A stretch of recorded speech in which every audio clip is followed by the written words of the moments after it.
Some people will carry an impossible amount of weight and still tell you they are fine. They will solve the problem alone, hide the exhaustion, and disappear when life becomes difficult. From the outside, they may look strong, capable, and unusually independent. But sometimes, never asking for help is not confidence. Sometimes, it is a survival strategy. A person may learn early that needing others comes with a cost. Perhaps their problems were dismissed. Perhaps they were told they were too sensitive, too demanding, or too difficult.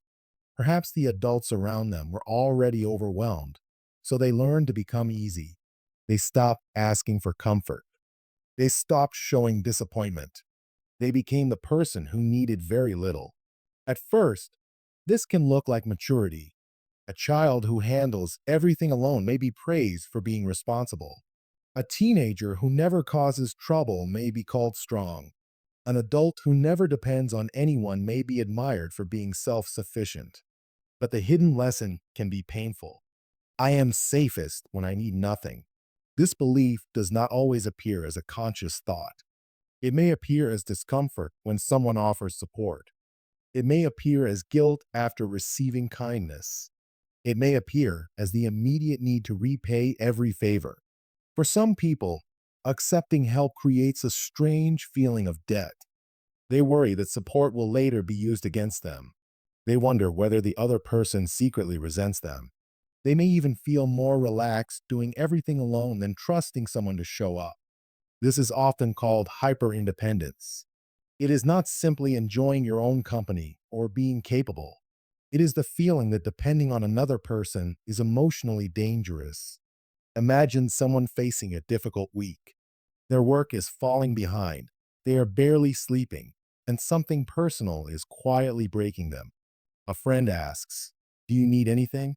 They immediately answer, "No, I'm good." Later, they may feel hurt that nobody noticed how much they were struggling. This seems contradictory, but it makes emotional sense. They want support, yet the act of asking feels more frightening than the loneliness of going without it. The fear may not be that people will say no. The deeper fear may be that people will say yes and then disappear when they are needed most. Sometimes the person has experienced unreliable care. Help arrived only when it was convenient. Promises were made and then forgotten.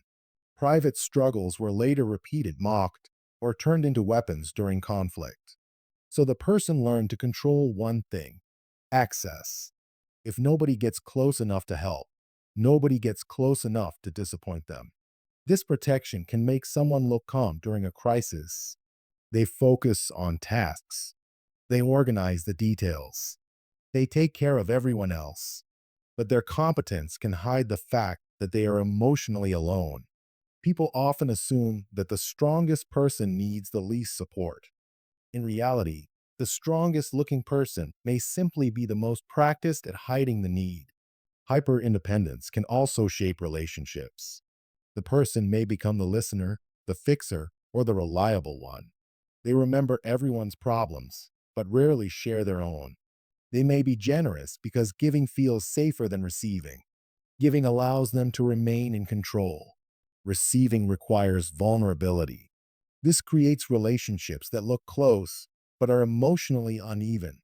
Other people may know the person's humor, advice, and helpfulness without knowing their fear, grief, or exhaustion. The person is present for everyone, yet remains partly invisible. There is another reason some people avoid asking for help. They do not want to become a burden. They may believe that their needs take up too much space. Even a simple request can trigger an internal argument. Maybe they are busy. Maybe this is not serious enough.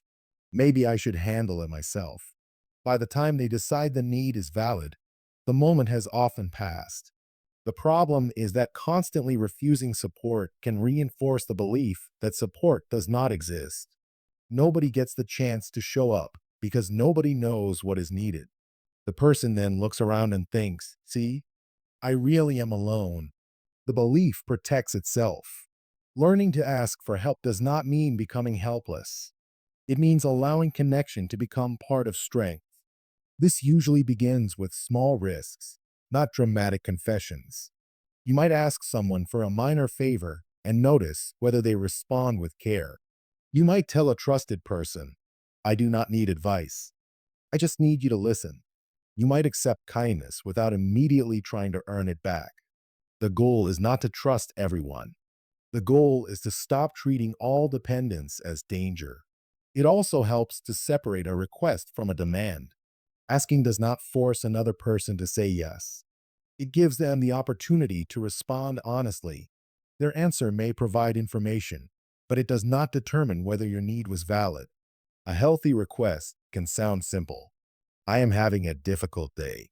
Could you stay with me for a while? I cannot manage all of this alone. Can you help with one part? I usually hide when I am struggling, but I am trying not to do that today. These sentences may feel small to someone else.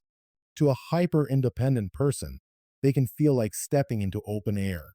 That is why change should be treated with patience. The part of you that refuses help may not be stubborn.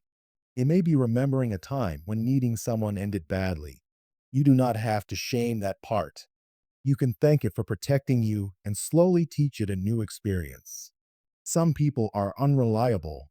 Some people will misunderstand. But not everyone will punish you for having needs. Real strength is not proving that you can survive everything alone.